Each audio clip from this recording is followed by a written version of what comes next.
आज जिन भक्त का चरित्र हम सुनने वाले हैं वे हैं भक्त भूप श्री रत्नावती जी, रानी रत्नावती।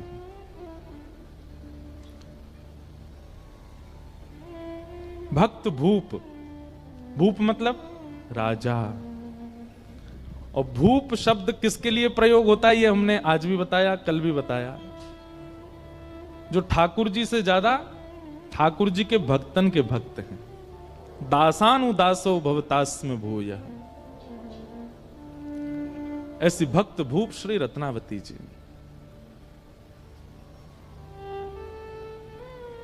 भैया हरि की सेवा करोगे तो हरि तो वैकुंठ देत, हरि तो वैकुंठ देंगे, पर हरिजनों की सेवा करोगे तो हरिजन तो हरि ही देत। समझ में आई बात? लिख लीजिएगा कहीं पर, हरि की सेवा तो वैकुंठ देत, पर हरिजनन की सेवा तो हरि को ही देत। ठाकुर जी तो प्रसन्न है कि ज्यादा से ज्यादा कहा करेंगे वैकुंठ दे देंगे, लेकिन यदि हरिजन प्रसन्न हो गए, हरि के भक्त प्रसन्न हो गए, तो वो तो हरि को ही दे देंगे आपको। और ऐसी भक्तिमती श्री रत्नावती जी, नाभाजी उनको भक्तमाल में भक्त भूप कहते हैं। पृथ्वीराज नृप कुल वधु भक्त भूप रत्नावती, कथा कीर्तन प्रीत भीर भगतन की भावे, महामहोत्सव मुदित नित्य नंद लाल लड़ावे, मुकुंद चरण चितवन भक्ति महिमा ध्वजा धरे, पति पर लोभ न कियो टेक अपनी नाही टरे, भलपन सब विशेष ही आमेर सदा सुन खाजती, पृथ्वीराज नृप कुल बधू भक्त भूप रत्नावती। राजस्थान के आमेर घराने में जन्म हुआ भक्तिमती भक्त भूप श्री रत्नावती जी का। और यहां श्री नाभाजी ने, अब देखो जिनको नाभाजी के बारे में जानना है, जिनको भक्तमाल जी के बारे में जानना है, वो YouTube पर हमारी भक्तमाल सुन लेना। वहां हमने पहले दूसरे दिन पूरी भक्तमाल जी की व्याख्या बताई है। नाभाजी कौन है, भक्तमाल क्या है, जयपुर में हुई थी पिछले साल का, वहां पूरा विस्तार, उसका विस्तार करा तो फिर 2 दिन निकलेंगे। श्री नाभाजी ने उन भक्तों के चरित्र गाए हैं भक्तमाल में, जिन जिन भक्तों के चरित्र उनके नेत्रों के आगे आते रहे, नेत्र बंद करके बैठ गए थे। जो भक्त सामने से आता दिखता उसका चरित्र लिख देते नाभाजी। ऐसा वर्णन आता है कि नाभाजी ने सबके चरित्र लिखे, लेकिन ब्रज भक्तों के चरित्र उनके चिंतन में नहीं आए। तब उन्होंने अपने गुरुदेव श्री अग्रदास जी से कहा, हे गुरुदेव, सबरे भक्त मेरे चित्त में आ रहे हैं, पर ये ब्रज के भक्त मेरे चित्त में क्यों नहीं आ रहे? तब उनके गुरुजी ने कहा कि देखो, तुमने भक्तमाल लिखने के प्रारंभ में भगवान के 10 अवतारों की वंदना की थी। मत्स्य, कूर्म, बराह आदि आदि भगवान के 10 अवतारों का तुमने वर्णन किया। बहुत ध्यान से सुनिएगा। अग्रदास जी बोले, तुमने भक्तमाल के प्रारंभ में भगवान के 10 अवतार का वर्णन किया, तो उन 10 अवतारों की जिन जिन भक्तों ने आराधना की वो तुम्हारे चिंतन में आ रहे हैं। और ये ब्रज वाले जो हैं, कहीं 10 अवतार को पूजा ही ना है, या हमारे तुम्हारे चित्त में नहीं आ रहे। ब्रज वाले तो तब आएंगे जब किशोरी जी को वंदन करोगे। तब श्री नाभाजी ने किशोरी जी का यश गाया। और नाभाजी ने नहीं गाया, अग्रदास जी ने पद गाया। मुझे पद याद नहीं तो सुनाता मैं। किशोरी जी के चरणों की वंदना जब अग्रदास जी ने की, तब नाभाजी के चित्त में सबसे पहले दिखाई दिए श्री हितरवंश महाप्रभु। और महाप्रभु जी का चरित्र लिखने के बाद तब दूसरे नंबर पर दिखाई दिए श्री स्वामी हरदास जी महाराज। और तीसरे में उनको दर्शन हुआ श्री हरिराम व्यास। किशोरी जी की वंदना के बाद फिर ब्रज के भक्त उनके चित्त में आने लगे और फिर उनकी रचना, उनके लीलाएं भी वो लिखने लगे। भक्तमाल सामान्य ग्रंथ नहीं है। भक्तमाल में वर्णित कई भक्तों के चरित्र ऐसे ऐसे अद्भुत हैं जिनको पढ़ सुनकर के व्यक्ति का मन कितना भी मलिन क्यों ना हो पवित्र हो जाएगा। आप हमारे ब्रज वृंदावन में एक चीज देखोगे, जो वहां के साधु महात्मा घूमते रहते हैं ना, उनके गले में देखो कंठी माला और यहां पे इतने बड़े बड़े ऐसे कंठा से होते हैं, उन पे राधा लिखा होगा या फिर जय श्री कृष्ण लिखा होगा, जय श्री राम लिखा होगा।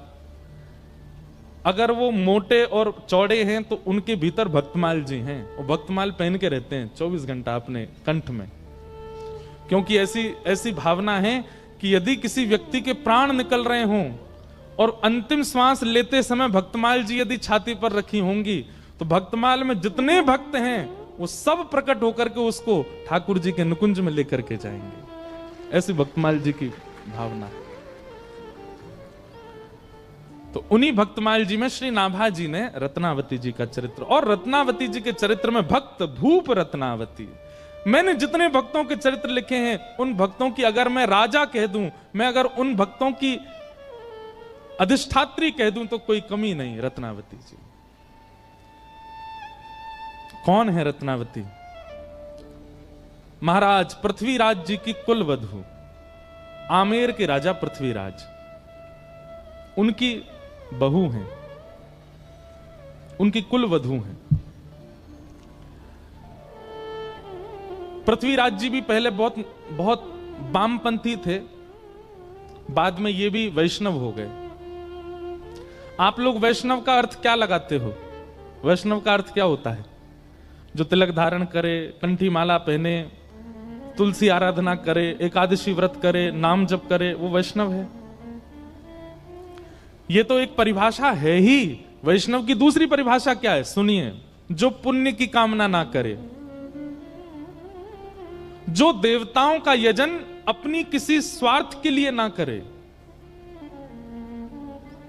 जो हरि विमुख वस्तुओं को विष के भांति त्याग दे। समझ रहे हैं बात को? जो हरि से विमुख हैं उनको विष के भांति त्याग दे। वैष्णव कभी पुण्य नहीं करता, वैष्णव आराधना करता, भक्ति करता, सेवा करता, पूजा भी नहीं करता, वो वैष्णव है। तो महाराज पृथ्वीराज जो थे ये पहले नास्तिक थे, और नास्तिक नहीं थे, एक गुरुजी थे इनके, लेकिन वो गुरुजी तांत्रिक थे, तंत्र विद्या पर इनकी ज्यादा रुचि थी, और इनके गुरुजी का नाम था तारानाथ। बहुत ध्यान से सुनना। परंतु इनकी जो पत्नी थी वो वैष्णव थी। प्राचीन काल में राजाओं को एक ही चीज दिखती थी, कैसे भी हमारा जो राज शासन है वो बना रहे, उस पर कोई आक्रमण ना करे, और इस राज शासन की रक्षा के लिए जो दायित्व उठाएगा वो हमारे गुरुजी। सब लोग इधर देखो, बहुत सावधानी से सुनो। मतलब गुरु भी स्वार्थ से ही बनाते थे। तो पृथ्वीराज राजा ने तारानाथ जी को अपना गुरु बनाया, लेकिन उनकी पत्नी वो वैष्णव थी। उनके गुरुजी थे कृष्णदास पेहारी जी। ठीक है, पति पत्नी के गुरु अलग होना ये इसमें कोई दोष नहीं है। अगर पत्नी हरिदासी है और पतिदेव रामानंदी हैं, या पतिदेव गौड़िया वैष्णव हैं और पत्नी जो है वो हरिवंशी है, कोई दिक्कत नहीं है। दोनों वैष्णव हैं तो अच्छा है। लेकिन दिक्कत हो जाती है जब एक वैष्णव है और दूसरा जो है वो वैष्णव नहीं है, दूसरा या तो नास्तिक है या किसी और पथ का है, तो बहुत दिक्कत होता है निर्वहन करना। इसलिए हम निवेदन करते हैं कि भाई अभी जितने युवा हैं, अगर तुम वैष्णव हो तो भाई घर वालों से ये कह दो, पैसा वाला हो, सुंदर हो, धनवान हो, पढ़ा लिखा हो, ये सब बाद की बात, वैष्णव हो। वैष्णव साथ रहे तो ज्यादा अच्छा है। तो पत्नी तो थी वैष्णव, लेकिन श्री पृथ्वीराज जी महाराज जो थे वो तांत्रिक गुरु जी के चेला थे। कभी बलि चढ़वाते थे उनसे, कभी आधी रात बुलवा करके भिन्न भिन्न प्रकार के हवन करवाते थे, कभी कुछ करवाते कभी कुछ करवाते। और पृथ्वीराज का तांत्रिक विद्या से राज शासन बचा भी हुआ था, उसको और विश्वास हो गया अपने गुरुजी में। अपने गुरुजी से रोज कहते थे, गुरुजी आप मेरे घर कभी प्रसाद पाने आओ। तो तारानाथ कहते, तुम्हारी पत्नी जो है ना वो वैष्णव है, और वैष्णवों का हाथ का खाने से हमारी जो विद्या है वो नष्ट हो जाती है, इसलिए तुम्हारे घर का भोजन मैं नहीं करूंगा। पहले अपनी पत्नी से कहो मुझसे दीक्षा लेवे, मेरी चेली बने, तब मैं आऊंगा घर पे।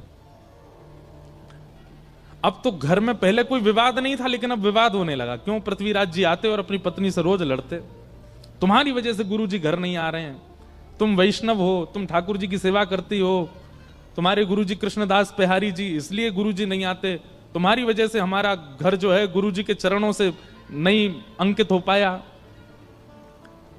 अब पत्नी कहे मुझे आपके गुरु जी से कोई दिक्कत नहीं, आप किन्हीं को भी भजो, लेकिन अब मैं एक बार दीक्षा ग्रहण कर चुकी, मैं वैष्णव परंपरा में आ चुकी, मैं कैसे त्याग दूं?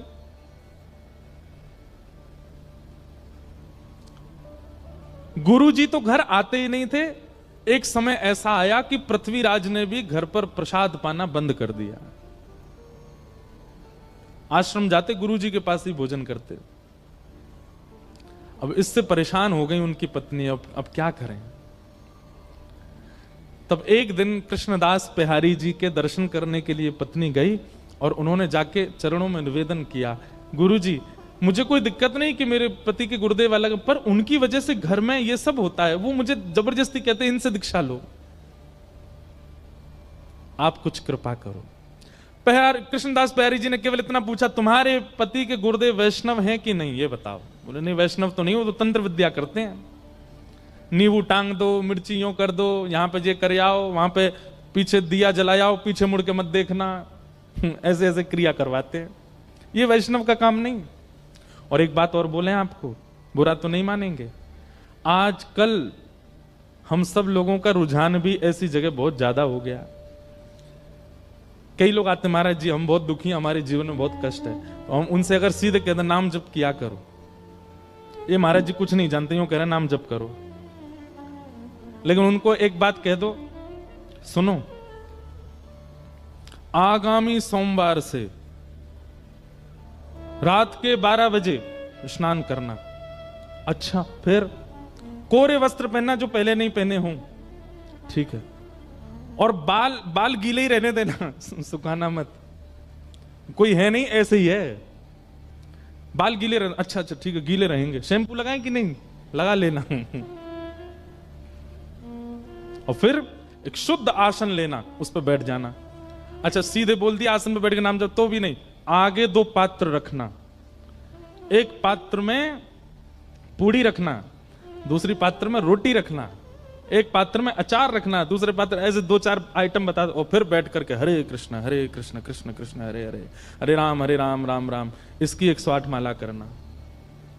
सांचे गुरु जी हैं, बिल्कुल बिल्कुल सही बता, गीले बाल, नए वस्त्र, रात के 12 बजे, बस इसलिए नाम जप हो जाएगा।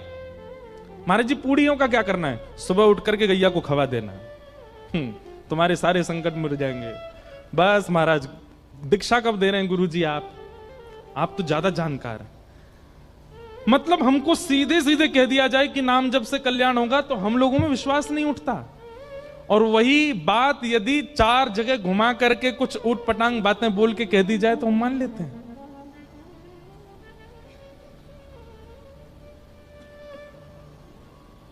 एक बार शिवरात्रि पर मैं गया दर्शन करने महादेव के, तो शंकर भगवान पे काली मिर्च चढ़ी हुई थी खूब सारी।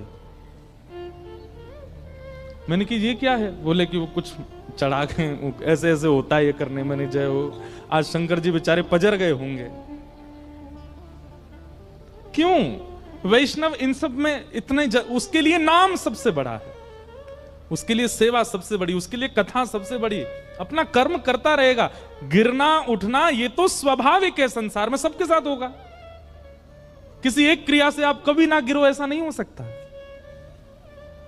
आज नहीं तो कल, कल नहीं। एक बात कह दें, तंत्र विद्या से हां जो कल होना है वो परसों पे टल जाएगा, लेकिन होगा जरूर, बच नहीं पाओगे उससे। इसलिए भैया जो आ रहा है आज ही भोग लो, काहे को उसको टालो इतना दूर। तो कृष्णदास पेहारी जी बोले, तुम्हारे पतिदेव के गुरुजी वैष्णव नहीं है? बोले वैष्णव तो नहीं है, वो तो ये सब क्रियाकलाप करवाते हैं। बोले रुको हम देखते हैं उनको जाके। और यहां बिहारी जी अपना कमंडल लेकर के और पहुंच गए। आमेर से थोड़ी दूरी पर ही तारानाथ की आश्रम था। वो आश्रम के द्वार के बिल्कुल बाहर जाकर के कृष्णदास बिहारी जी बैठ गए, अपना चिमटा गाड़ दिया, धूना लगा करके वो बैठ के वहीं अपना भजन करने लगे। भीतर जाकर के किसी ने हल्ला किया, बोले बाहर द्वार पर एक महात्मा बैठ गया, आकर के हवन आदि कर रहा है। तो एक तारानाथ जी ने ऊपर से देखा, तो देख करके बोले इसको हटाने का प्रयास करो, इसको यहां से हटाओ, कहीं ऐसा तो नहीं है अपने भक्ति प्रभाव से हमारी तंत्र विद्याओं को नष्ट कर रहा हो। सब लोगों ने जाकर के प्रयास किया, लेकिन कृष्णदास बिहारी जी को कोई हटा नहीं पाया। तो तारानाथ ने सोचा इनको तो मैं हटाऊंगा। तो उसने क्या किया, अपनी तंत्र विद्या से शेर का रूप धारण किया। और शेर का रूप धारण, उसको लगा ये डर के मारे भाग जाएंगे। शेर बन करके जैसे ही आया कृष्णदास बिहारी जी के पास, दहाड़ने लगा सामने खड़ा होकर के। कृष्णदास बिहारी जी बोले, हो तो तुम गधे और बन के शेर आए हो। कमंडल से जल हाथ में लिया और भजन के प्रताप से उस पर डाल दिया। बोले जो तुम्हारा स्वभाव है तुम वैसे बन जाओ। और वो शेर से गधा ही बन गए। और गधा बनकर के महाराज भागे भागे भागे दूर जाकर के कहीं गधा के झुंडन में खड़े हो गए। पृथ्वीराज राजा का नित्य का नियम था कि वो रोज अपने गुरुजी को प्रणाम करने जाते थे। आज जैसे ही गाजे बाजे दल बल के साथ में गुरुदेव को प्रणाम करने के लिए आए,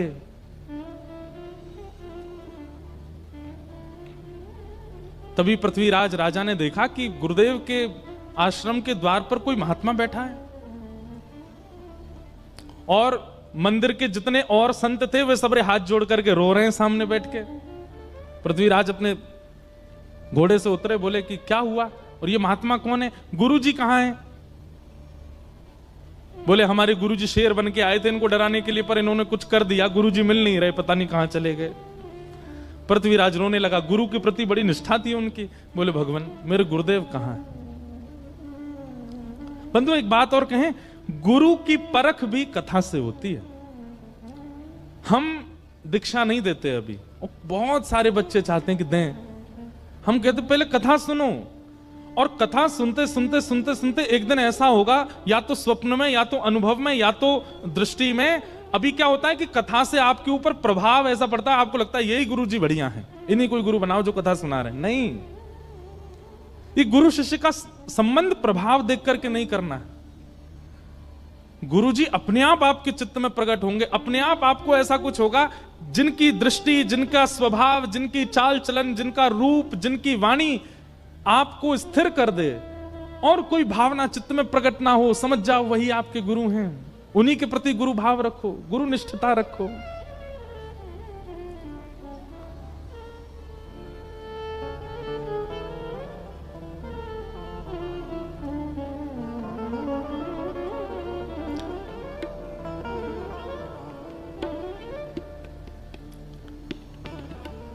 चरित्र, भगवत चरित्र और भक्त चरित्र, ये भी सामर्थ्य प्रदान करते हैं, दृष्टि प्रदान करते हैं, अनुभव प्रदान करते हैं, कौन गुरु कौन नहीं।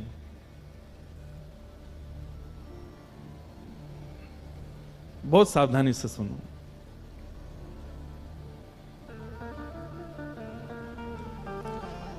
तो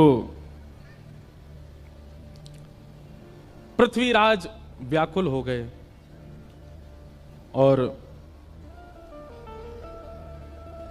व्याकुल होकर के श्री कृष्णदास बिहारी जी से पूछने लगे कि महाराज मेरे गुरु जी कहां हैं, ये बताओ।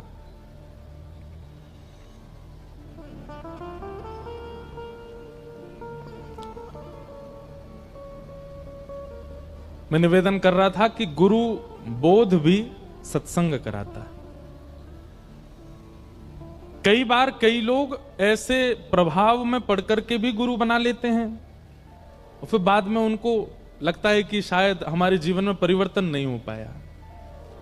गुरु वही जो हरि सो मिलावे। गुरु वही जो भक्ति मार्ग दिखावे, गुरु वही जो वृंदा विपिन बसा दे, जो वृंदावन बसा दे, सब छुड़वा दे, तो वृंदावन ही प्रिय लगने लग जाए, वही गुरु है। गुरु वो नहीं जो अपनी आराधना प्रधान रखे। कई लोगों के वचन ऐसे होते हैं कि उनके वचनामृत सुन के वो प्रिय लगने लगते हैं, पर वचनामृत वो श्रेष्ठ जिनके वचनामृत से श्री कृष्ण प्रिय लगने लगे, जिनके वचनामृत से श्री जी प्रिय लगने लगे, वो वचन श्रेष्ठ है। तो पृथ्वीराज गलत गुरु बना चुके हैं अपने जीवन में।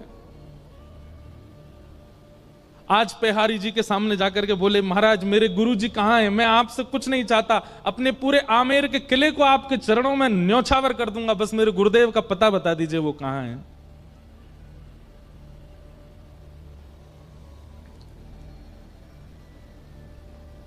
पेहरदास जी बोले, तुम्हारे गुरुजी अब गधा बन गए हैं। पृथ्वीराज सुनकर के पहले तो गुस्सा हो गया, बोले ये क्या बोल रहे हैं आप? बोले हम सत्य बोल रहे हैं, ढूंढ लो, नहीं तो तुम तो राजा हो, पूरी सेना लगा के ढूंढ लो, तुम्हारे गुरुजी मिल जाएं तो। पृथ्वीराज ने यही किया, पूरी सेना लगा दी, 3 दिन निकल गए लेकिन गुरुजी नहीं मिले। अंत में आके बोले बताइए ना कहां? बोले हम तुम्हें बता रहे हैं, तुम्हारे गुरुजी गधा बन गए। तो बोले गधा बन के भी तो कहीं गए होंगे। बोले गधाओं के झुंड में जाके ढूंढो, मिल जाएंगे। बोले पता कैसे लगेगा? हाँ, ये हमारे गुरुजी हैं। तो तुम्हारे गुरुजी क्या करते थे? कानन में कुंडल पहनते थे, पैरों में कड़ूला, हाथ में कड़ूला पहनते थे। बोले हाँ, जो 4 कड़ूला वाले कान में कुंडल वाला गधा वही तुम्हारे गुरुजी हैं, जाओ ले आओ। पृथ्वीराज गया, गधों की खोज करने लगा। तभी एक दूर गधा बैठा था, नेत्रों से आंसू गिर रहे थे, उसके कानों में कुंडल थे, हाथों में कड़ूला। पृथ्वीराज गिर गया, जय हो गुरुदेव, मेरे गुरुदेव मिल गए। लेकर के पेहारी जी के पास आया, बोले ये आपने क्या कर दिया मेरे को? बोले देखो हम तुम्हारी नेत्र खोलना चाहते हैं। ये तंत्र विद्या में पड़े हुए और दुनिया भर के इन सब कार्यों में पड़े हुए ये गुरु नहीं हो सकते हैं। गुरु वही जो हरि सो मिलावे। क्षमा कीजिए, एक तो आपकी भी गलती है, आपकी नहीं मतलब हम तो पूरी दुनिया को ही कह रहे हैं, गलती है कि हम गुरु से भी केवल अपनी जिज्ञासाएं ही क्यों पूछते हैं। हमारे घर में सब सुखी हो जाए, सब अच्छा हो जाए, यही याचना क्यों करते हैं? कभी ये क्यों नहीं कहते कि चलिए भले ही हमारे घर में सब कलेश हैं, हमारे घर में सब व्यथित है, हमारे काम नहीं बनते, पर ये सब छोड़िए, ये बताइए हरि कब मिलेंगे, ठाकुर जी कब मिलेंगे? ये पूछिए।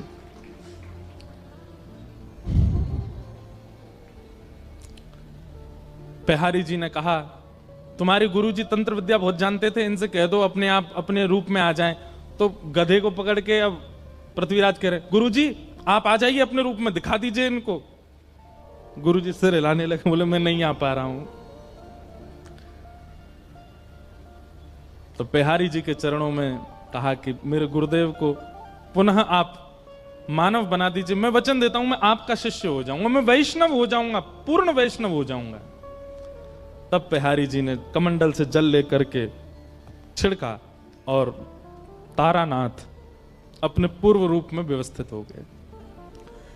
पृथ्वीराज जी तो क्या दीक्षा लेंगे, तारानाथ ने पहले दीक्षा ली कृष्णदास पेहारी जी से, और अपने जीवन के सारे जो उनके तंत्र आदि थे सब छोड़ दिए और जीवन भर फिर वैष्णव भाव से हरे कृष्ण कृष्ण नाम महामंत्र में ही रहे।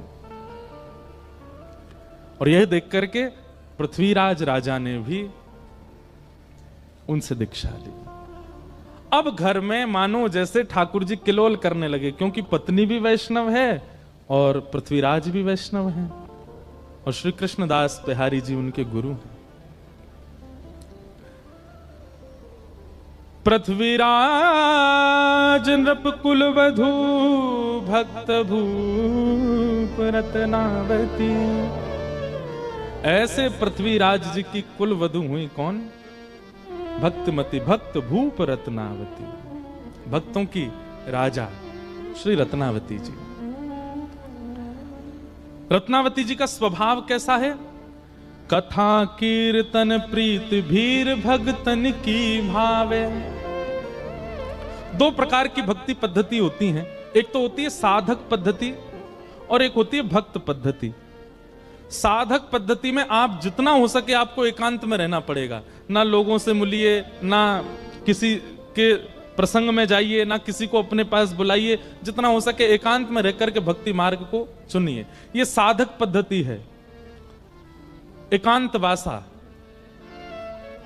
और दूसरी पद्धति होती है भक्ति पद्धति, जो हम लोग कर रहे हैं। भक्ति पद्धति में अकेले नहीं रहना है। इसमें क्या करना है? तो अकेले नहीं रहना, तो कैसी भीड़ में रहना है? बोले हरि नाम गाने वाले, हरि स्मरण करने वाले, हरि तिलक लगाने वाले, हरि जी को भजने वाले, ऐसे चारों ओर इर्द गिर्द वैष्णव बैठे हो, बीच में हम रहें, ऐसों के बीच रहना। कथा कीर्तन प्रीत भीर भगतन की भावे। कथा कीर्तन में रुचि होना और भक्तों की भीड़ देख करके हृदय में अति आनंद होना। इतने सारे वैष्णवों को देख करके मन प्रफुल्लित हो जाए। किसी अन्य के माथे पर वैष्णव तिलक देख करके, कंठ में वैष्णवी माला देख करके आपके चित्त को अत्यंत आनंद होता हो। हम ये बात भैया बहुत कहते हैं कथा में कि जैसे ही कपाट खुलते ही राधा रमन जी को देखते ही आपकी भुजाएं खड़ी हो जाती हैं, रोंगटे खड़े हो जाते हैं, मुख से नाम स्मरण प्रारंभ होता है, बोल राधा रमन लाल की।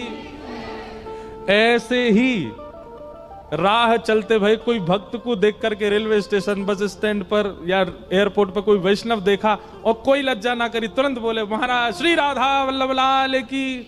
उसके तिलक स्वरूप को देख करके आप इतने प्रसन्न हो गए। समझो अब आप ठाकुर जी के मिलन के बहुत समीप आ चुके हो, क्योंकि जो सुख आपको ठाकुर को देखने में प्राप्त होता है वही सुख आपको वैष्णव भेषधारी को देखने में प्राप्त होता है। जैसे दिल्ली से अमृतसर आने पर माइलस्टोन आते हैं, Amritsar 150 kilometre, Amritsar 50 kilometre, Amritsar 10 kilometre. जैसे जैसे किलोमीटरों के साइन बोर्ड आते हैं राहत मिलती है।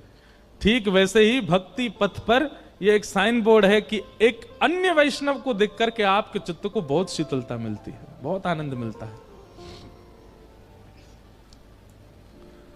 हमारे अष्ट सखा गाते हैं, गिरधर जब अपनों कर जाने, गिरधर जब अपनों कर जाने। ठाकुर जी ने आपको अपना लिया है, ये कब जानो? इस पद में बताया, गिरधर जब अपनों कर जाने, गिरधर जब अपनों कर जाने।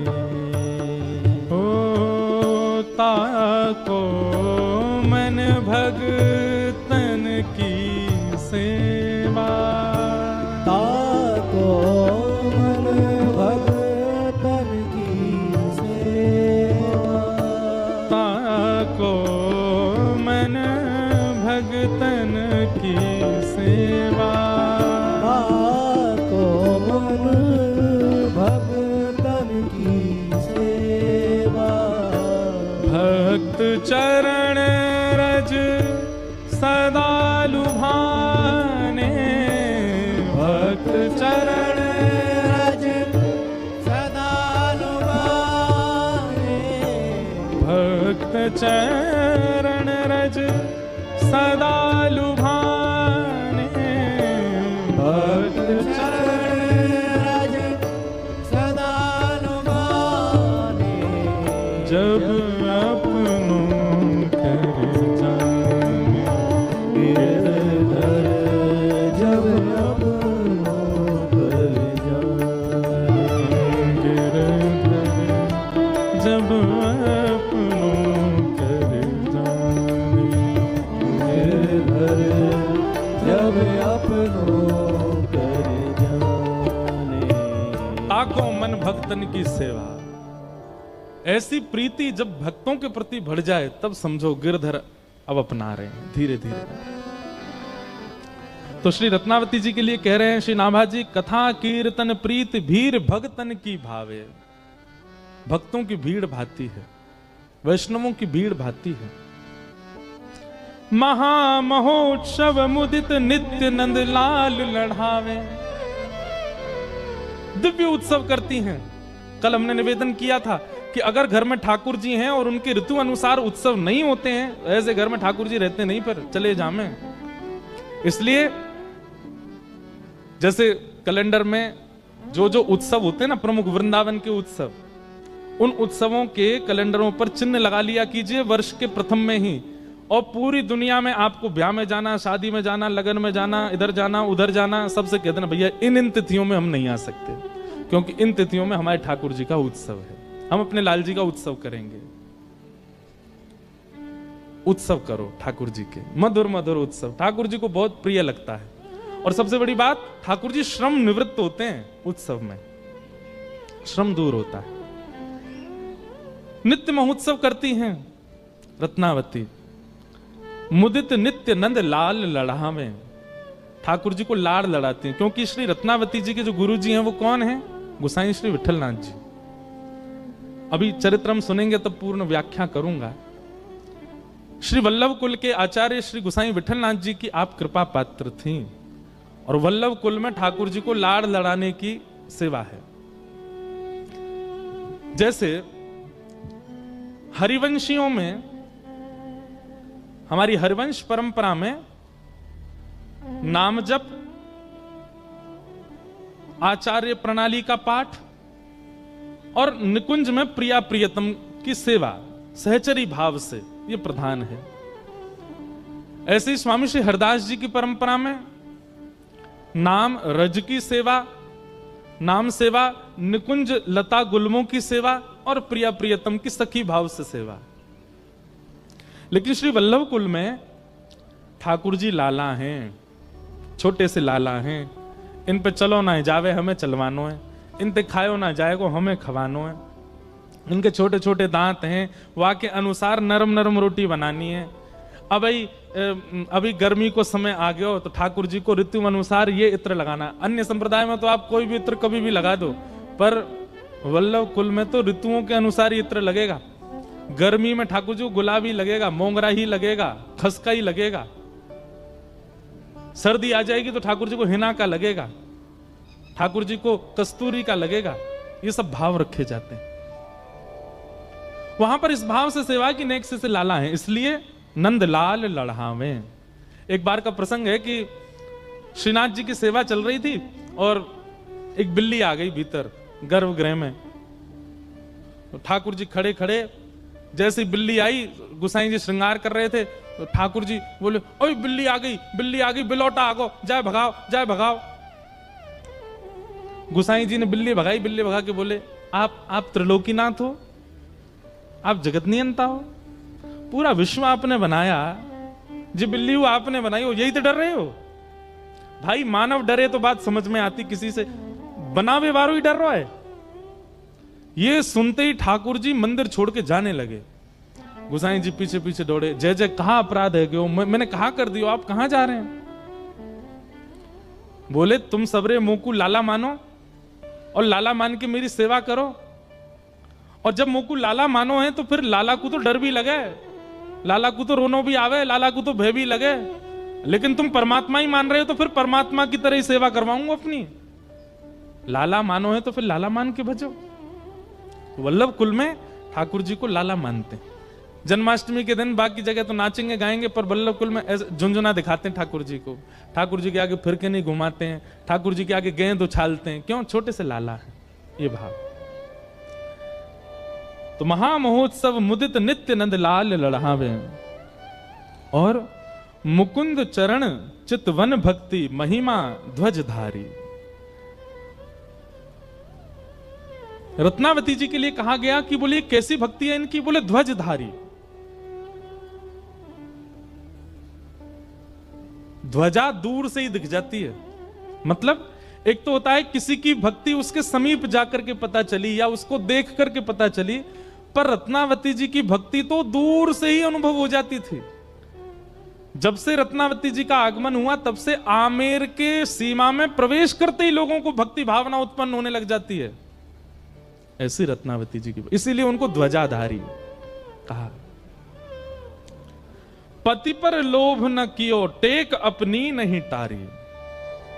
पति इनके विमुख थे, पति नहीं चाहते थे माधव सिंह जी कि ये भक्ति करें, लेकिन पति पर लोभ नहीं किया और अपनी टेक नहीं छोड़ी। टेक मतलब प्रतिज्ञा। क्या हम लोग बहुत जल्दी छोड़ देते हैं। हम अपनी बात भी कर रहे हैं, बहुत थकान होने की वजह से, बहुत थक जाने की वजह से कई बार हम भी कहते हैं भैया सेवा तुम कर दियो लाल जी की।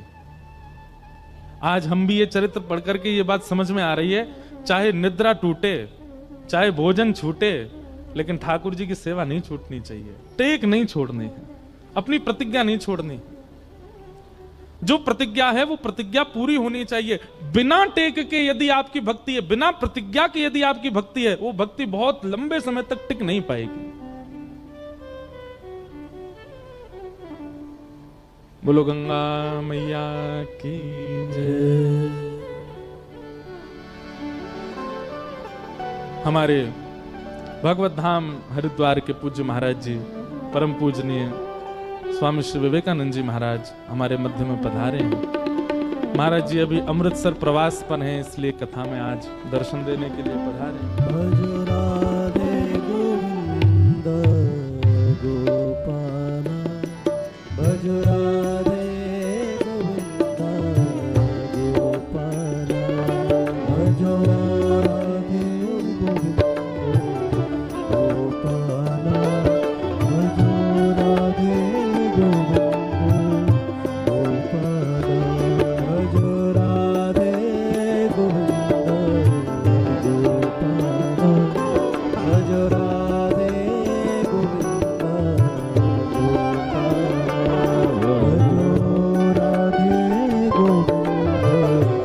गोपाल,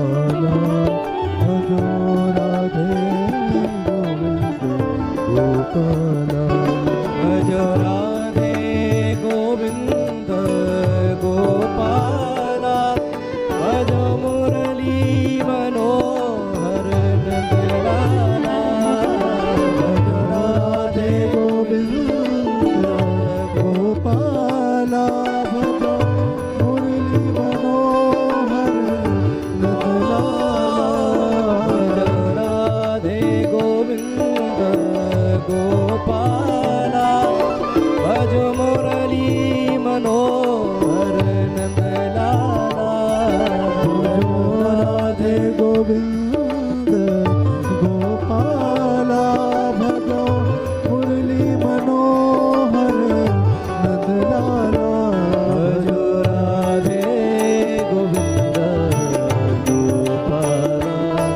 भज मुरली मनोहर नंदलाला, भज राधे गोविंद गोपाल, भज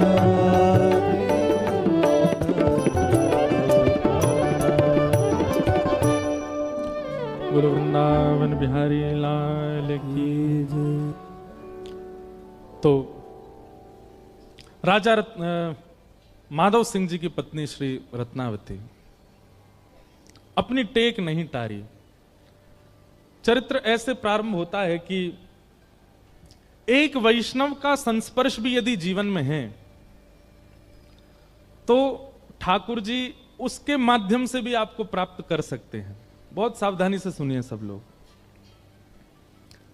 एक पूर्ण वैष्णव भी यदि जीवन में आ जाए और उसका संस्पर्श प्राप्त हो जाए तो उसकी कृपा से भी भगवत प्राप्ति संभव है। रत्नावती जी राजकुल वधू अपनी पूर्ण मर्यादा में रहती थीं, लेकिन उनकी दासी गुसाई विठलनाथ जी की शिष्या और उसके चित्त में ठाकुर जी की अनन्य भक्ति विद्यमान।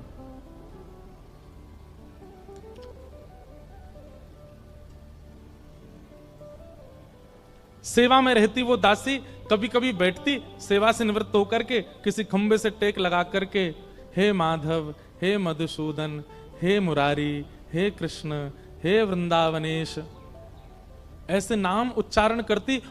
और केवल नाम उच्चारण नहीं करती, ज्यों ज्यों नाम उच्चारण करती त्यों त्यों उसके चित्त में छवि बन जाती और वह छवि उसके रोम रोम को पुलकित करते हुए नेत्रों से नीर बन करके बहने लग जाती।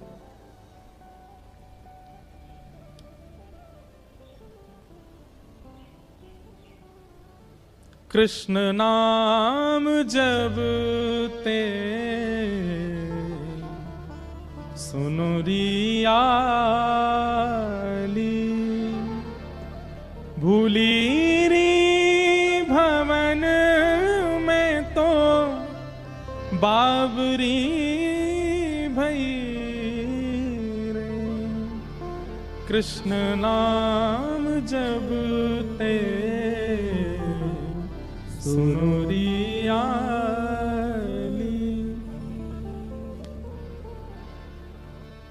ठाकुर जी का नाम, ठाकुर जी की कथा, ठाकुर जी का रूप यदि चित्त वृत्ति को एक बार पकड़ लेगा तो स्थिति ऐसी हो जाएगी कि कोई बस कहीं चर्चा मात्र कर दे और उस चर्चा से आपका हृदय पिघलने लग जाए, नेत्रों से अश्रुपात होने लग जाए, रोम रोम पुलकित होने लग जाए। उस दासी की ऐसी स्थिति, और रत्नावती जी उसकी इस स्थिति को देखती थी।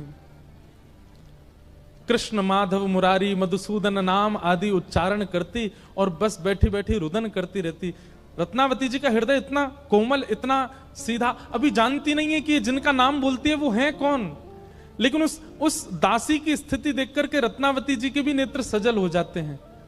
वो जाकर के उसको थोड़ा संभालने का प्रयास करती हैं, लेकिन जैसे उस दासी का स्पर्श करती हैं, उसके संस्पर्श में आते ही उनके चित्त में भी पता नहीं क्या भावना उत्पन्न होती है, नेत्रों से आंसू गिरने लगते हैं। वो स्वयं से पूछने लगती हैं, मैं क्यों रो रही हूं, मुझे क्यों विरह हो रहा है, मुझे क्यों व्याकुलता हो रही है, समझ नहीं पाती। बंधुओं, आपका भजन मूलतः आपके अंग को लग रहा है या ठाकुर जी आपके भजन से प्रसन्न हैं, उसका यह भी एक प्रतिफल होगा कि आप जिस सभा में उपस्थित हो जाएंगे, आपकी उपस्थिति से कम नहीं तो कुछ वैष्णवों में भी भक्ति भाव उत्पन्न होने लगेगा। वो इत्र किस काम का, जिस इत्र को लगा करके सभा में गए और किसी को पता भी ना चला कि आपने इत्र लगाया था। अरे इत्र तो तब श्रेष्ठ माना जाता है कि सभा में गए और 5 लोग आपके समीप आए, आपका आलिंगन किया, तो वे भी जब घर गए तो उनसे भी कोई पूछने लगा कि ये सुगंधी कैसी है। हमारा भजन हमारे वातावरण में प्रकट होने लग जाता है। हमारी उपस्थिति, हमारा स्पर्श, हमारी बोली चाली, हमारा किसी के पास बैठना उसके चित्त में भक्ति को प्रकट कर देता है। आप कहेंगे कि महाराज जी उपस्थिति से ऐसा हो, ये तो संभव नहीं। अरे हम उपस्थिति की बात नहीं कर रहे हैं, आज वर्षों बाद भी वर्षों पूर्व लिए हुए भक्तों ने जन्म, उनका नाम मात्र लेने से भक्ति प्रकट हो जाती है। एक नाम ले दें बस, मीरा, कितनों के चित्त में प्रेम प्रकट हुआ, कितनों के चित्त में गिरधर लाल प्रकट हुए, तुलसीदास, नाम लेते ही राम प्रकट हो जाते हैं चित्त में, सूरदास नाम लेते ही गोपाल जी प्रकट हो जाते हैं चित्त में, प्रहलाद नाम लेते ही नृसिंह प्रकट हो जाते हैं चित्त में, ध्रुव नाम लेते ही चतुर्भुज हरि प्रकट हो जाते हैं चित्त में। अरे आप स्पर्श की बात करते हैं, हजारों वर्ष पूर्व लिए गए जन्म, उन भक्तों का नाम लेने मात्र से हरि प्रकट हो जाते हैं। स्पर्श से और उपस्थिति से कैसे नहीं होंगे? इसका मतलब हमारे भजन में ही सामर्थ्य नहीं है कि हमारी उपस्थिति से भी कोई फायदा नहीं हुआ किसी को।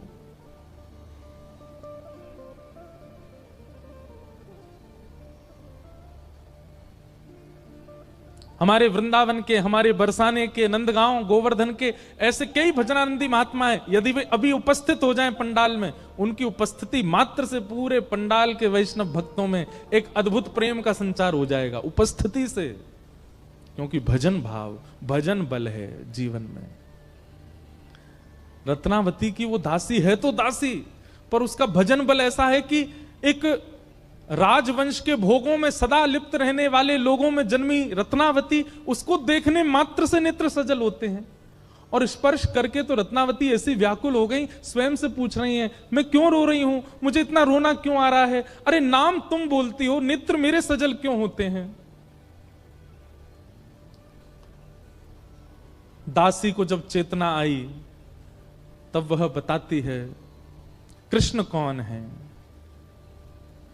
उनका स्वरूप कैसा है, उनको मधुसूदन क्यों कहते हैं, वो वृंदावनेश कैसे हैं, वृंदावन की शोभा कैसी, वृंदावन में यमुना जी कैसी, वृंदावन के लता गुल्म पत्र कैसे, श्री किशोरी जी के साथ नित्य विहार कैसा, ये सब लीलाएं सुनाती और रत्नावती नेत्र बंद करके श्रवण करती है।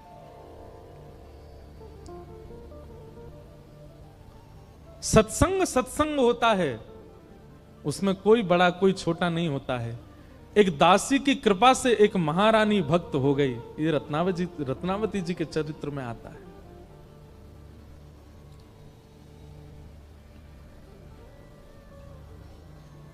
रत्नावती कहती हैं अब ये सब प्रसंग सुनने मात्र से मेरे चित्त को शांति नहीं मिलती है, एकांत में बैठा करके और पूछती, और बताओ ना, और उनके बारे में कहो ना, और कैसे संभव हो। अब स्थिति ये हो गई है कि चरित्र सुनते सुनते सुनते अब चरित्र से चित्त में शांति नहीं बैठती है, अब तो दर्शन की अभिलाषा है।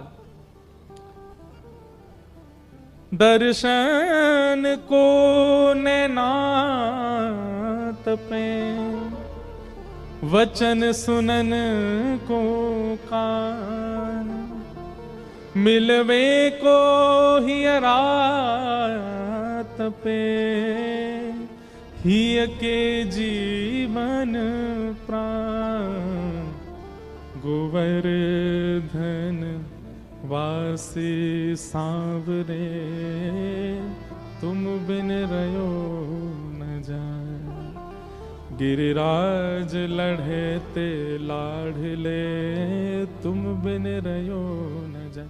एक बात कह दें, अनुचित लगे तो क्षमा, पर कथा में यदि कथा सुन के व्याकुलता नहीं हुई भगवत मिलन की, तो कथा कहां सुनी आपने। जोशी जी कथा करने आते हैं नित्य मीराबाई के यहां, और नन्ही सी मीरा सामने बैठ करके कथा सुनती है। कथा करने के बाद जब जोशी जी जा रहे होते हैं, सब लोग आकर के प्रणाम करते हैं जोशी जी को, पर मीरा आकर के उनका कुर्ता पकड़ लेती है और कहती है मेरे एक प्रश्न का उत्तर दीजिए ना। जोशी जी सोचते हैं छोटी सी लाली ज्यादा से ज्यादा क्या पूछेगी, कहो मीरा क्या प्रश्न है। नेत्र सजल हैं छोटी सी मीरा के, बड़े बड़े नेत्रों में अश्रुबिंद, और कहती है आप जिनकी कथा सुनाते हो, आप जिनके बारे में मंच पर बैठ के बोलते हो, जिनके गुण ऐसे, कर्म ऐसे, रूप ऐसा, स्वभाव ऐसा, ये जिनके बारे में आप बोलते हो, ये मुझे कब मिलेंगे, ये मुझे कब मिलेंगे। ऐसी जिज्ञासा आज तक जोशी जी से किसी ने नहीं की है जैसी वो छोटी सी मीरा कर रही है। और यही सत्संग का फल है कि सुनने वाले श्रोता के चित्त में वो व्याकुलता प्रकट हो कि मुझे कब मिलेंगे श्याम।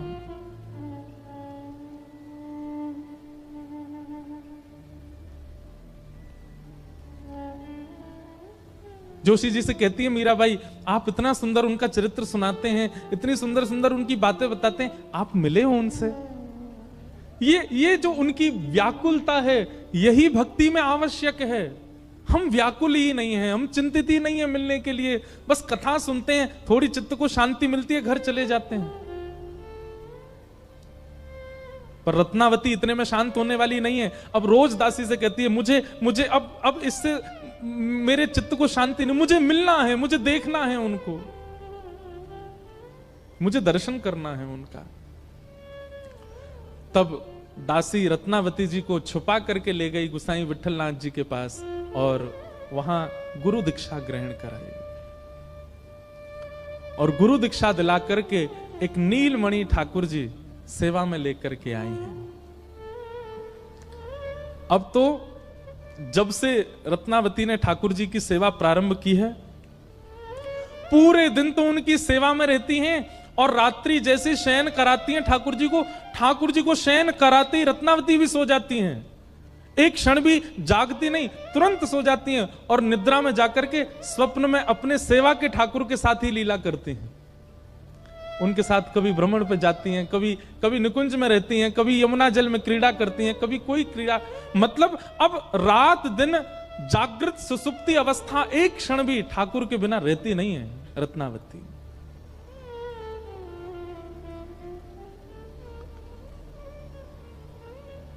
दिन रात ठाकुर जी की सेवा में रहती हैं।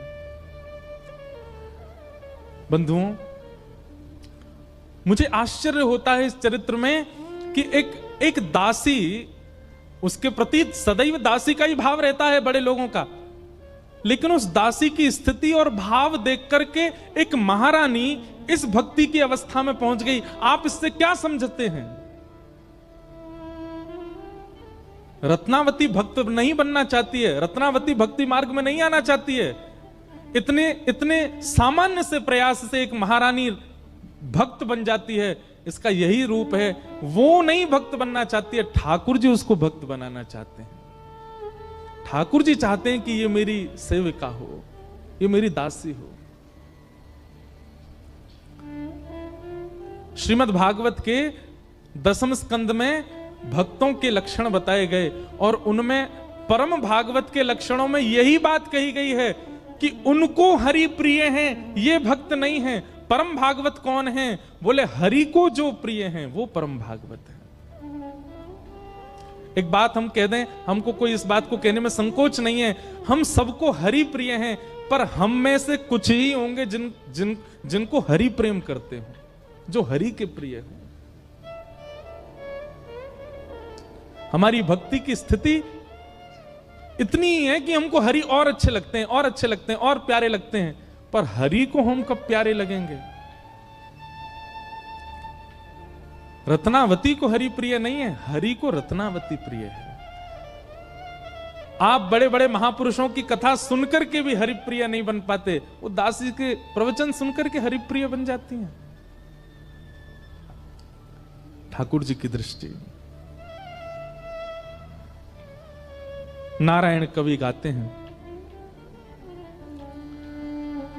श्याम दृगन की चोट बुरी रे, श्याम दृगन की चोट बुरी। हम हरि को देखें ये एक बात, पर हरि हमको देखें ये विशेष बात। ये कथा इसलिए सुनी जा रही है, तिलक इसलिए लगाया जाता है, कंठी इसलिए पहनी जाती है, वैष्णव पथ पर इसलिए चला जाता है कि कभी उनकी दृष्टि हम पर पड़ जाए।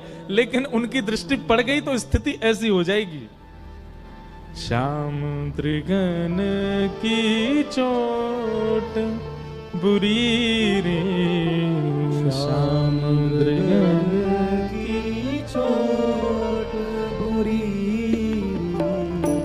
श्याम दृगन की चोट बुरी रे, श्याम दृगन की चोट बुरी रे। मीराबाई अपने पूर्व जन्म में एक माधवी नाम की दासी, माधवी नाम की एक सखी है। ठाकुर जी एक दिन खेल रहे सब सखान के संग, और खेलते खेलते इतने में श्रीदामा भागन लगो। ठाकुर जी बोले, ए श्रीदामा कहां को जा रहे है? श्रीदामा बोलो, लाला ससुराल जा रहा हूं अपनी। ठाकुर जी बोले, नंदगाम सुनो, बरसानो सुनो, वृंदावन सुनो, गोकुल सुनो, जे ससुराल कौन सा गांव है भैया? श्रीदामा हंस के बोलो, लाला ससुराल गांव को नाम ना है। तो बोले, फिर कहा है ससुराल? बोले, जब ब्याह है जाए ना तो अपनो घर तो पीहर है और पत्नी को घर जो है क्या वो ससुराल है। ठाकुर जी बोले, जब पत्नी कौन होवे? बोले, लाला जैसे नंद बाबा की तेरी मैया यशोदा पत्नी है, ऐसे ही मेरा ब्याह है रो, मैं पत्नी लेवे जा रहा हूं, तो पत्नी के घर को ससुराल के में। ठाकुर जी गए श्रीदामा के पास, ओए श्रीदामा मेरो ससुराल कौन सा है? मेरे ससुराल को नाम बता। श्रीदाम बोलो, मुंह का पता तेरा ससुराल कौन सा? तेरी बहू जहां की होगी वो तेरा ससुराल। बोले, मेरी बहू कहां है? श्रीदामा बोलो, लाला मुंह मत पूछे, मैया तो जाके पूछ। ठाकुर जी तो आज पहुंच गए सवेरे ते ही, और यशोदा मैया से जाकर के रोने लगे। मैया बोली काय गुरो रा लाला? बोले मैया तेने मुझसे इतनी बड़ी बात छिपाई। मैया बोली का छुपा दियो मैंने? बोले तेने मेरी ससुराल को नाम ना बतायो आज तक। मैं 3.5 बरस को बूढ़ो है गो, अभी तक मुंह मेरी ससुराल ना पतो। अब वो श्रीदामा अपनी ससुराल गए बहू लेवे। यशोदा मैया बोली लाला तेरी संगत सुधारनी पड़ेगी। सबरे सखा तो दिन ब दिन बिगाड़ते जा रहे हैं। लाला तूने एक बड़ो है जा, तेरी ससुराल है जाएगी। ठाकुर जी बोले बड़े कैसे हूं मैं? बोले जब खुद दूध पीन लगेगो, खुद नहान लगेगो, खुद तैयार है जाएगो, घर के सब काम अन्य करने लगेगो, तू बड़ो है जाएगो, तेरो ब्याह करा दूंगी। महाराज वही दिना ठाकुर जी गए, अपने सबरे पुराने लत्ता कपड़ा लेकर के आए, धोने लगे उन्हें। अपने आप दूध पीने लगे, अपने आप भोजन करने लगे, अपने आप ही उठ पटांग श्रृंगार करने लगे। शाम को बोले मैया मैं बड़ो हैगो, अब ब्याह करा दे मेरो। मैया बोली वाह दिन में ही बड़ो हैगो तू। मैया तो बोले मैया देख तू बात ने मत बदले, बार बार मोते कह तू ऐसो कर तो ब्याह कराऊंगी, बड़ो है जा तो ब्याह कराऊंगी। अब सब काम मैंने कर दिए, घर के सब काम काज करने लगो मैं, देख अपना श्रृंगार खुद करके आऊं, देख कैसो लग रहा हूं मैं। मैया बोली ओठ वारी चीज आंखन में लगा के आयो, आंख वारी ओठन में लगा के आयो, यूं करो बड़ो हैगो मैं।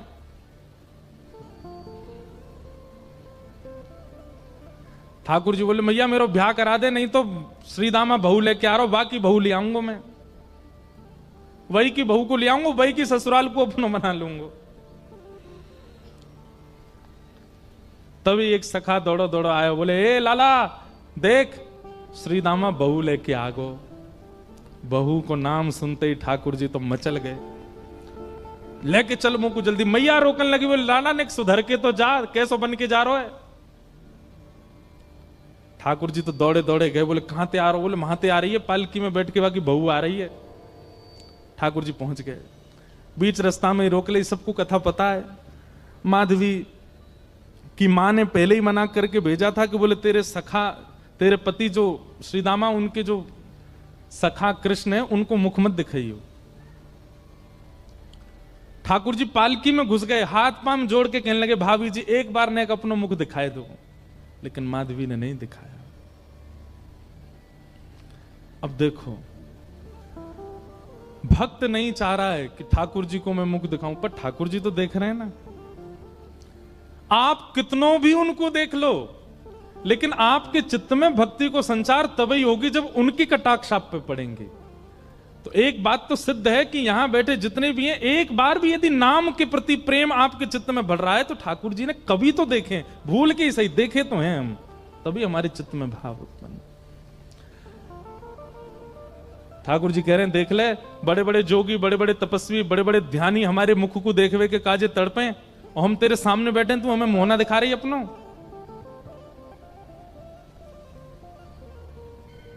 माधवी ने मुख नहीं दिखाया। ठाकुर जी बोले ठीक है, तड़पेगी मुख को देखवे के काज।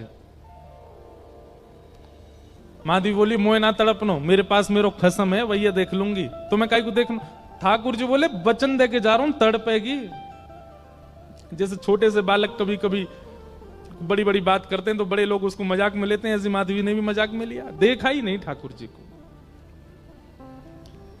लेकिन ब्रज वृंदावन में तो और कोई काम ही नहीं। या दो हने बहनने मथनो पलेपो प्रेंखे खनार भरुदितो क्षणमार जनादो। श्री शुकाचार्य जी वर्णन करते हैं वृंदावन में कैसी स्थिति है। गोपियां दोहन करती हैं तो घर घर घर जो दही की मथनी की आवाज आती है ना, उसी में ही कीर्तन करने लग जाती हैं। कृष्ण ऐसे, कृष्ण के नेत्र ऐसे, कृष्ण की नासिका ऐसी, कृष्ण के कान ऐसे, कृष्ण को मोर पिछ ऐसा, कृष्ण की पीतांबरी ऐसी, कृष्ण की भुजा ऐसी, कृष्ण के चरण ऐसे। कोई गोपी अपने घर में चौका लगा रही है और चौका में पौंछा की जो छर्र छर्र आवाज आवे, वही छर्र छर्र ध्वनि में ही कीर्तन करने लग जाए, कृष्ण ऐसे, कृष्ण ऐसे। हसितम मधुरम चलितम मधुरम वमितम मधुरम मधुराधिपते अखिलम मधुरम। इन सबकी बातें सुनकर के मीराबाई, माधवी को ऐसा लगता है कि इन सब से तो मैं श्रेष्ठ हूं, कम से कम अपने पति की हूं, इन सब की तरह तो नहीं। पूरे दिन उस कृष्ण की प्रशंसा करती रहती है। सब गोपियां माधवी से कहती हैं अभी तक तेरे सामने आयो ना है और तेने अभी तक देखो ना है। अरे या प्रेम को काम भावना ते मत देखियो, 3.5 वर्ष को 4 वर्ष को है, लेकिन वाक्य प्रति एक अलग ही प्रेम प्रकट है जाए। माधवी सबको ज्ञान देती है, बोले चाहे 3 वर्ष को 4 वर्ष को है तो अन्य पुरुष, क्यों उसकी बातें करती हो, क्यों उसकी ओर देखती हो।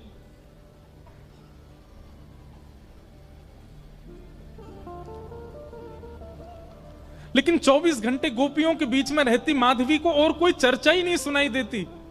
सब केवल कृष्ण की बात करती हैं, जल भरती हैं तो बैठती हैं तो भोजन बनाती हैं तो बतियाती हैं तो श्रृंगार करती हैं तो हर समय कृष्ण कृष्ण कृष्ण कृष्ण।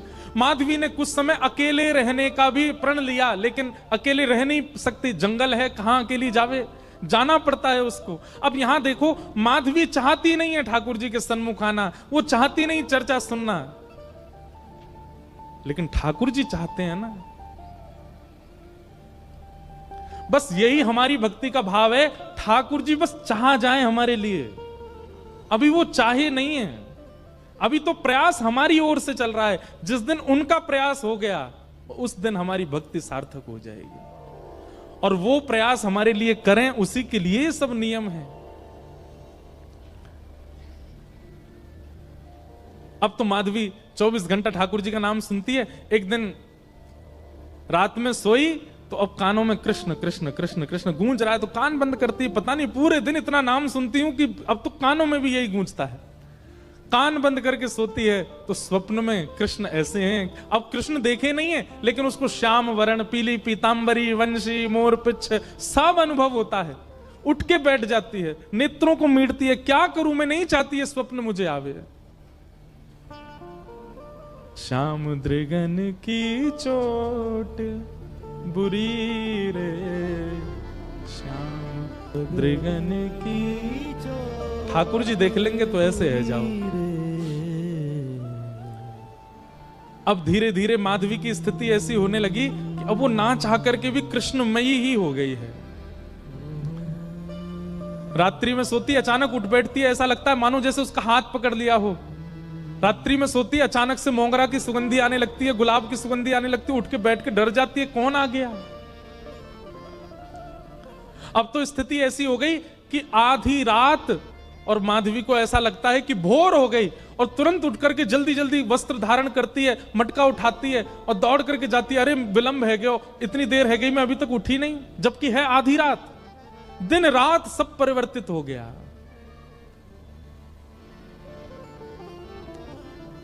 पहुंच गई यमुना तट, और यमुना तट जाकर के देखा एक भी गोपी नहीं है। तो माधवी को लगा कि मैं विलंब से आई हूं, सब शायद जल भर के चली गई हैं। जल भर के रोज जाती है माधवी, लेकिन आज पता नहीं उस पात्र में इतना भार कहां से आ गया कि स्वयं ही नहीं उठा पा रही है। इधर उधर देखने लगी, याचना करने लगी, कोई तो आवे, कोई तो उठा दे। आधी रात उसके लगा है कि अभी भोर हो गई है, और तभी कोई नहीं है वहां। नंद नंदन श्याम सुंदर चलते हुए आ रहे हैं माधवी के पास। मैं एक बात कहता हूं बंधुओं, आप बच नहीं सकते ठाकुर, उनका नाम है कृष्ण, करशतीति कृष्ण। आप नेत्र बंद कर लोगे तो वो ऐसी ऐसी बात बोल जाएंगे कान में कि कान से उनके हो जाओगे। कान बंद कर लोगे, नेत्र बंद कर लोगे तो ऐसी सुगंधी आ जाएगी कि सुगंधी से उनके हो जाओगे। नाक, आंख, कान सब बंद कर लोगे तो आपके अधर पर एक ऐसा रस टपका देंगे कि उससे उनके हो जाओगे। मुख भी बंद कर लोगे तो केवल एक उंगली से आपका स्पर्श करके चले जाएंगे, स्पर्श से उनके हो जाओगे। कहां तक बचोगे। माधवी की मति घूम गई है। आधी रात ही आ गई और तभी ठाकुर जी वहां पहुंच गए। पहले तो चाल देखी तो चाल पर मोहित हुई, फिर जब वक्ष देखा तो वक्ष पर, जब हाथ देखे तो हाथ की चलन पर मोहित हो गई, और मुख देखा तो भूल गई सुध बुध।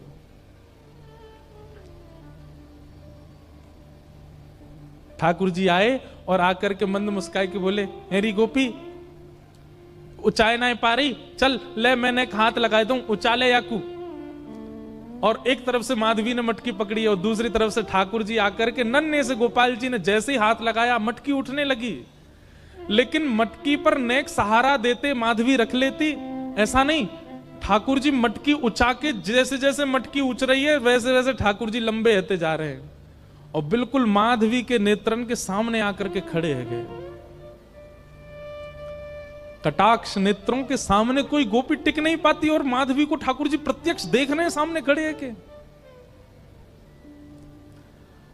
और वो एक क्षण के लिए जो रूप माधुरी का दर्शन हुआ, वो दर्शन देकर के ठाकुर जी खिलखिल करते हुए भाग गए वहां से। अब माधवी चाहती है कि पीछे भागें, लेकिन पैर स्तब्ध हो गए। माधवी चाहती है कि चिल्लाए कि रुक जाओ, पर बोल नहीं पा रही है। माधवी चाहती है कि इधर गए मैं नेत्र घुमा करके देख लूं, पर नेत्र घूम नहीं पा रहे। पूरा शरीर मानो जैसे एक स्थूल स्तब्ध एक मूर्तिमंत की तरह खड़ा हो गया।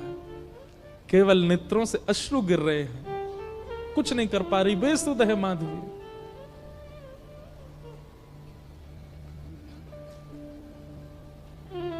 वहीं खड़ी रही तब तक जब तक भोर में गोपियां जल भरने नहीं आ गईं। अश्रु जलों से जल पूरा वस्त्र भीग चुके हैं माधवी के।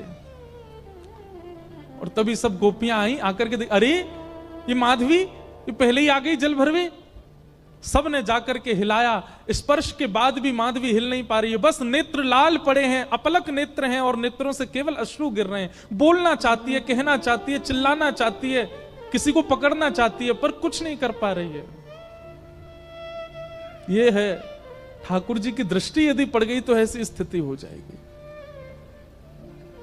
तब एक गोपी गई और यमुना जल लेकर के जैसे ही माधवी के मुख पे छिड़को, माधवी तुरंत सचल जैसी हो गई और धड़ाम से मूर्छित होकर गिरी। गोपियां सब उसके चरण मसलने लगी, हाथ पकड़ने लगी, सिर सहलाने लगी। और जैसे ही होश में आई, होश में आती बस रो रही है और पूछ रही है वो कहां है, मोहनी मूरत सांवली सूरत, वो कहां है। श्याम दृगन की चोट बुरी रे, श्याम दृगन की चोट बुरी है, श्याम दृगन की चोट बुरी रे, श्याम दृगन की चोट बुरी है। कोई गोपी कह रही है कौन आयो, मधुमंगल आयो, श्रीदामा आयो, तनसुखा आयो, मनसुखा आयो, सुबल आयो, अरे कौन सो सखा आयो। तभी दूर खड़ी एक बोली कृष्ण तो नहीं आयो। कृष्ण नाम सुनते ही रोम रोम रुदन करने लगा। ज्यों ज्यों नाम लेत तुवा को, ज्यों ज्यों नाम लेत है बाको, ज्यों ज्यों नाम लेत तुवा को, ज्यों ज्यों नाम लेत तुवा को, मोघायल पे नौन पुरी रे, मोघायल पे नौन पुरी है। सुनना चाहती है कृष्ण नाम, लेकिन जब जब कृष्ण बोल रहे हैं तो स्थिति ऐसी हो रही है जैसे मानो किसी घाव पर नमक डाला जा रहा हो और पीड़ा भर रही है। मतलब औषधि भी कृष्ण नाम है और पीड़ा भी कृष्ण नाम है। जो जो नाम लेत तुवा को, जो जो नाम लेत तुवा को, मोघायल पे नौन पुरी रे, मोघायल पे नौन पुरी है। श्याम दृगन की चोट बुरी रे, श्याम दृगन की चोट बुरी है। श्याम दृगन की चोट बुरी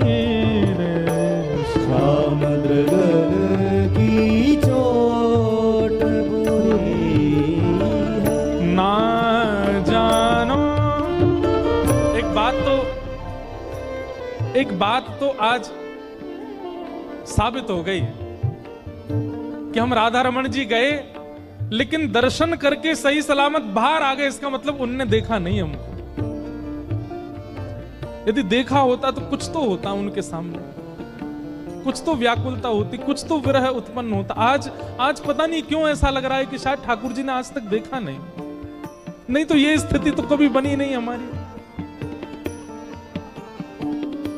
श्याम मृगन की चोट बुरी रे, श्याम मृगन की चोट बुरी है। ना जानो अब सुध बुध मोरी, ना जानो अब सुध बुध मोरी, ना जानो अब सुध बुध मोरी, ना जानो अब सुध बुध मोरी। कौन विपिन में जाए दूरी है, कौन विपिन में जाए दूरी है। पैर रख कहीं रही है, जा कहीं रही है। कोई पकड़ के ला, अरे माधवी कहाँ जा रही है? बोले घर जा रही हूँ। ये घर को रास्ता नहीं है, तू तो वन में जा रही है, वापस जा। ना जानो सुध बुध अब मोरी, ना जानो अब सुध बुध मोरी। कौन विपिन में जाए दूरी है, कौन विपिन में जाए दूरी है। श्याम मृगन की चोट बुरी है, मृगन की चोट बुरी है। श्याम मृगन की चोट बुरी है। श्याम मृगन की चोट बुरी है। हे नारायण नहीं छूटत सजनी, नारायण नहीं छूटत सजनी, नारायण नहीं छूटत सजनी, नारायण नहीं छूटत सजनी। जासों प्रीत जुरी रे, जासो प्रीत जुरी है। जासों प्रीत जुरी रे, जासो प्रीत जुरी है। ओ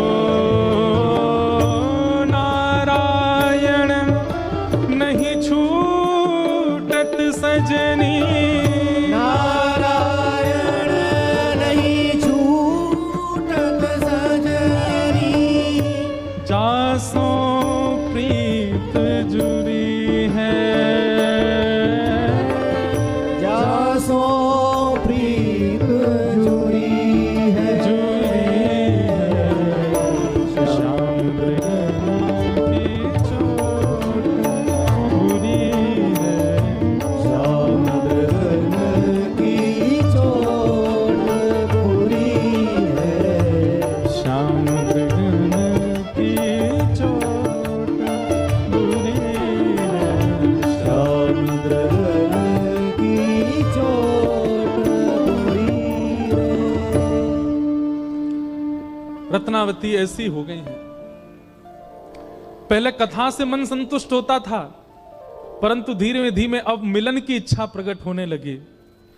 और अब मिलन की इच्छा से यह स्थिति बन गई कि ठाकुर जी की सेवा करने लगी, तो दिन में सेवा और रात्रि में सेवा। आज भी हमारे